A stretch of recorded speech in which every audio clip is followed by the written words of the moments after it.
Leo, salamat sa pagbisita at maligayang pagbabalik kung tayo po ay subscriber na.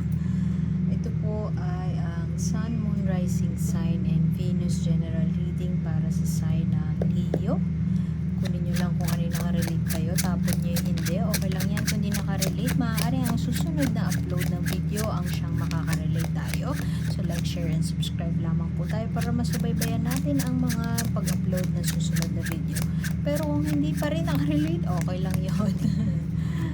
Naniniwala ako na may dahilan kung bakit tayo napadpad sa reading na ito at maaaring ang mensahe na yun ay manggagaling hindi lamang sa mapupunot natin dito sa unang mga cards, pero maaaring dito sa oracle card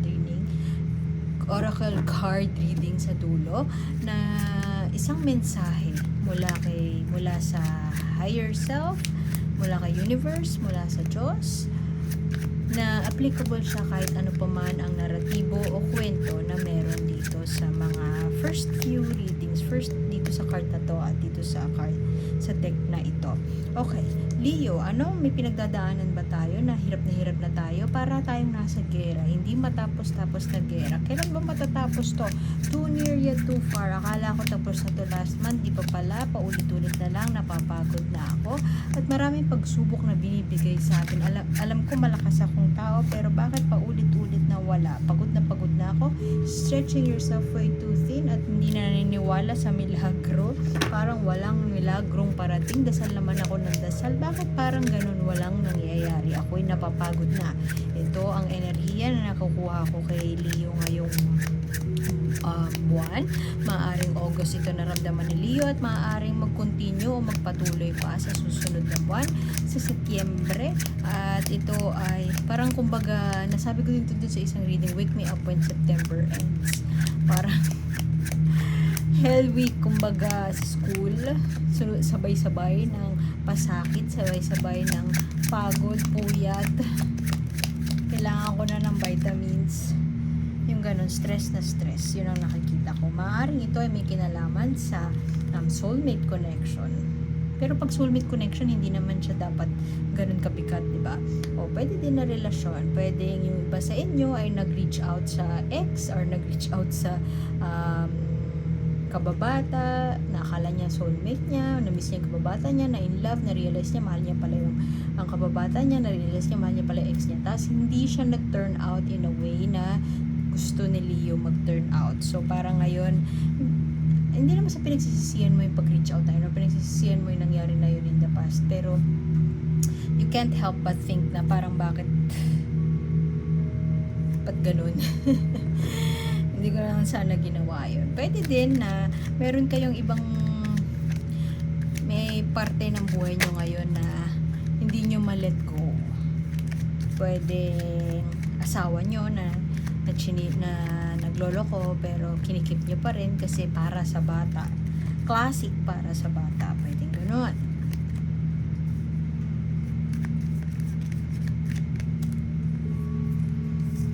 Pwede rin na school related, pag-aaral related. Pwede din na kung hindi school ito, meron kayong pinag-aaralan at nahihirapan na kayo, law school, pwedeng ganyan. Nahihirapan na kayo kasi nahihirapan na kayong balance siya. Kung work related ito, pwede din na nasa iyo lahat ng burden. Dahil magaling ka, sa'yo binigay lahat. At hindi na equally shared. Tapos parang ibang-iba ka sa office mates mo, ibang-iba ka sa mga katrabaho mo. At maaaring collaborative environment naman, pero iba talaga yung opinion mo sa opinion ng iba mo tignan ng mga bagay-bagay sa mga tao sa paligid mo. At maaaring dahil doon nasa stretch ka way too thin. Dahil doon, pwede din na nagustuhan ka ng boss mo. Not romantically, nagustuhan ka as worker. Dahil doon, sa'yo na binigay lahat. Tapos, dahil magkaiba talaga kayo, iba yung opinion mo sa opinion ng mga katrabaho mo. bukod sa sa'yo na binigay lahat, mukhang hindi kayo magkasundo dun sa current na sprint o whatever na phase ng project na ginagawa nyo ngayon. Hindi kayo magkasundo ng mga katrabaho mo kasi iba mo nga talaga tignan. Kung ikaw nakakabasa ka ng may foresight ka, nakaka-analyze ka, nakaka-read ka between the lines, yung mga katrabaho mo hindi. While okay naman yung dynamics ng team nyo, medyo meron kayong pagtatalo o hindi kayo nagkakaunawaan sa mga bagay-bagay. Kasi iba mo nga siya tignan. Magkakaiba kayo ng ano. Siguro yung basta nyo, feeling nyo parang oppressed kayo o merong oppressor. Yung leader mo, team lead mo, parang feeling mo unfair na yung hindi na balance yung work na binibigay sa'yo, masyado nang mabigat, o pwede din na pinapower trip ka. Pinapower trip ka, so parang napapagod ka na, and parang ayun o, tingnan mo, student, may nag-aaral, may student dito, pwedeng ikaw yan, pwedeng bago ka, training ka pa lang, tapos yung teacher mo o yung team lead mo, meron siyang binibigay sa'yo, may tinuturo sa'yo na pwedeng labag sa ethical principles mo, labag sa pinaniniwalaan mo, alam mo na there's a better way to do it, pero pag sinasabi mo yun, or pag nakikipag-collaborate ka na sa mga katrabaho mo, parang nag-e-ending siya sa pagtatalo. Kung dati ay joke-joke lang na asaran, ngayon para nagiging seryosohan na. At meron kang, kung ikaw ay masipag na nag-aaral, merong iba sa inyo na tatamad-tamad. So, maaaring yun yung dynamics na nagpapahirap sa'yo sa sitwasyon na ito, na partnership na ito. At ikaw parang gusto mo ipagdamot na lang yung nalalaman mo, pero alam mo na mali din naman yun, di ba? So, parang saan ako luluga, napapagod na ako. Kaya, ang ending, ito, burnout. More burnout. At stress, burnout, pagod. Alam mo pa naman din na bibo ka, flamboyant si Leo, gusto niya magpakitang alam mo yung peacock na lalaki, nag-a-attract ng mate niya. Bongga siya magpakitang gilas, ganyan si Leo. At dahil ganun ka, innately, ayaw mo magtanga-tangahan, ayaw mong itago na lang yung information sa'yo, gusto mo siyang i-share. Hindi naman sa intention mo na makuha yung attention, pero sadyang nakukuha mo lang talaga yung attention ng mga tao. Kasi magaling ka nga eh. Yun nga lang nga, parang judge ka na ng mga tao sa paligid mo. At pwede din na yun ang nagiging cause, naiinggit, pwede naiinggit sa iyo yung ibang mga tao. Pwede rin, ang nakikita ko ditong struggle mo, hindi doon sa inggit ng ibang tao, hindi sa arguments, kundi doon sa pag ayaw mong pag-let go ng sitwasyon na to. Kahit napapagod ka na, pipiliin mo pa rin na magstay, pipiliin mo pa rin na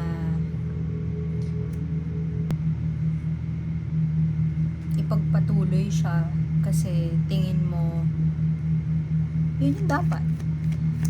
Siguro dahil may gusto kang patunayan, bago mo i-consider na umalis, gusto mo munang patunayan na dapat ganito, dapat ganyan. Tinitingnan mo siya as learning experience.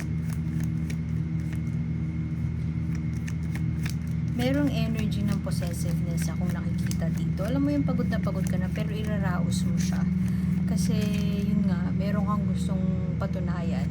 Meron kang ayaw i-let go. At, siguro, nandun ka sa parang bahala na si Batman. Gagawin ko na lang to. Siya na bahala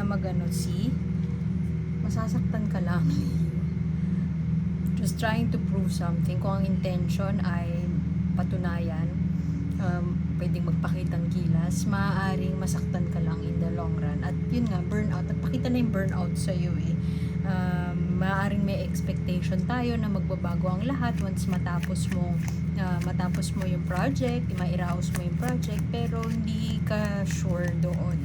Hindi ka sure, maaaring masyado mahigpit ang hawak mo sa isang bagay na may expectation na yung future positive reward ay expectation lamang. Walang kasiguraduhan na umaasa ka lamang. At yun ang magiging dahilan para siguro umalis ka na lang or siguro mag-harbor ka ng ill feelings sa mga tao. Nakakadagdag lang yun dun sa ill feelings na ramdaman mo sa mga teammates mo, sa boss mo. Kasi feeling mo siguro hindi ka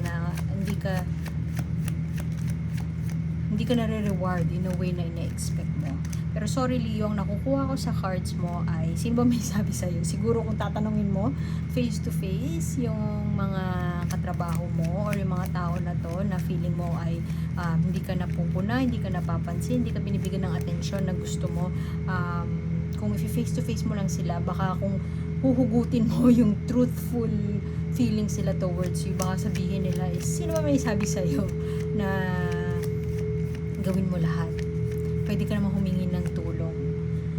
So yun, sorry for saying that Leo, pero yun yung nakukuhang energies dito. Pero maaaring nararamdaman mo oppressed ka. I mean, ito oppression, tas merong controlling figure around you, at pinagsusumikapan mo, hardworking, persevering. Kabaliktad nun ay merong tatamad-tamad at burnout. Collaboration pero may pag-aaway, may pagtatalo. Merong ayaw magpatalo at maaaring ikaw yun. Merong ayaw magpatalo, ayaw magpakumbaba. So parang mukhang nanggagaling ka sa bahala kayo dyan, basta gagawin ko to, yung ganun. Pwede din yung teammates mo yun, ganun sila kasugapa. Kaya wala, iniinda mo lang yung heartache or heartbreak na dinudulot ng sitwasyon na ito. Ayaw mo mag-fail yung project. See?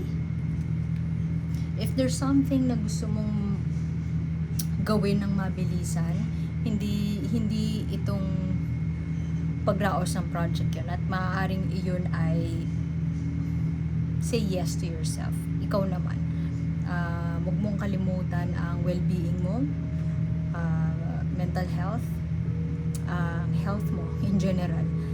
Huwag mo kalimutan ang sarili, i-pamper ang sarili. Kita mo siya, hanapin mo kung ano yung emotionally fulfilling sa'yo. Emotionally fulfilling pa ba sa'yo ang pride? Emotionally fulfilling pa ba sa'yo ang achievement? Emotionally fulfilling pa ba sa'yo ang attention? So, if yes, edi sure, why not? Doon tayo mag-focus. Pero, kung hindi na siya fulfilling enough for you, hindi na fulfilling ang partnership or ang teamwork na ito, iba na yung na-outgrow mo na sila, iba na ang konsepto mo ng bagay na fulfilling para sa'yo, yun ang sundin mo. Kung ano man ang picture, kung ano man ang itsura ng fulfillment para sa'yo, yun ang sundin mo. Kasi syempre, iba yung fulfillment para sa akin, iba yung fulfillment para sa'yo. Kung para sa'yo ay fulfillment pa rin ang iraos ang project kahit pagod na pagod ka na. If that's what happiness means to you, why not? Mag-ingat ka sa padalos-dalos. Imagine mo to. Tingnan mo siya, She's going out for an adventure. Aalis siya, maaaring tatakas, mag-e-explore ng Candyland, ng Wonderland. I-explore niya yon. Pero baboy ang gamit niya na So, ano ibig sabihin nun? Pwedeng mabagal, pwedeng mabilis. Gusto mo, maaaring gusto mong mabilis ang mga bagay-bagay. Pero nakakalimutan mo na yung tools to support you ay hindi nag-e-exist to make that happen. Gusto mo mabilis. Siyempre, airplane. Pero bakit baboy yung mo? So, ingat ka. Reverse mo nakuha ang Knight of Wands. Maaaring meron tayong passion, may grit, may fire within us na gusto nating iraos. Pero, you cannot do it alone. You can only do so much, Leo. Siguro yun ang mensahe na gustong sabihin sa'yo with all your readings here, na ang underlying themes ay burnout, pagod, walang milagro, holding on to the past na sobrang strong, ayaw pakawalan ng mga bagay dahil meron tayong gustong patunayan, meron tayong gustong i-prove na maaaring ang trade-off nun ay tayo ay stressed at burnout. So, with this last card here, go for that thing that makes you feel emotionally satisfied, kasi hindi ka yayaman hindi ka yayaman sa mabangong pangalan. Ano ang mensahe mo para kay Leo, Universe? Ito yung oracle card na sinasabi ko. Uy, dalawa. Okay, Harvest. Ay, tatlo. Okay. First, listen to the music of your soul. Minsan, hinihintay natin na umabot tayo sa breakdown. Na mag-breakdown tayo bago tayo makinig sa katawan natin. Ito ay invitasyon para magpahinga ka. Kasi pag nagpahinga ka, dun lalabas, dun lalakas yung mensahe ng intuition mo sa'yo. Ano yung intuition na yun? Yun yung bulong na narinig mo sa loob mo na yun yung bulong from your higher self na nagsasabi na ito ang dapat mong gawin. Minsan siguro sinabi na yun sa'yo, narinig mo na siya na magpahinga ka, mag-travel ka, mag-connect ka sa nature. Kasi wag mong hintayin na dumating ang point na nagbe-breakdown ka na bago ka huminto, bago ka mag-pause. Hulihin natin yan. Ito ang isa sa favorite ko. Ito din yung cover ng deck na to. Gratitude or forgiveness. Ito muna, harvest. Revel into your, kung ano man yung naipundar mo.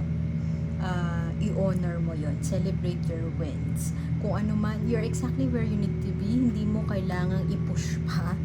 Gusto mo yata mag-push pa kasi meron kang gustong patunayan. Pero hindi mo kailangan gawin yun kasi enough na yung contribute mo sa grupo para ipat yung sarili mo on the back. Hindi mo kailangan ng validation from other people. Minsan yung validation na yon ay kailangan lamang manggaling sa ating sarili. Kung ano man yung naipundar mo na, i-harvest mo yun, i-celebrate mo yun, okay na yun. Pero kung ayaw mo, okay lang din yun.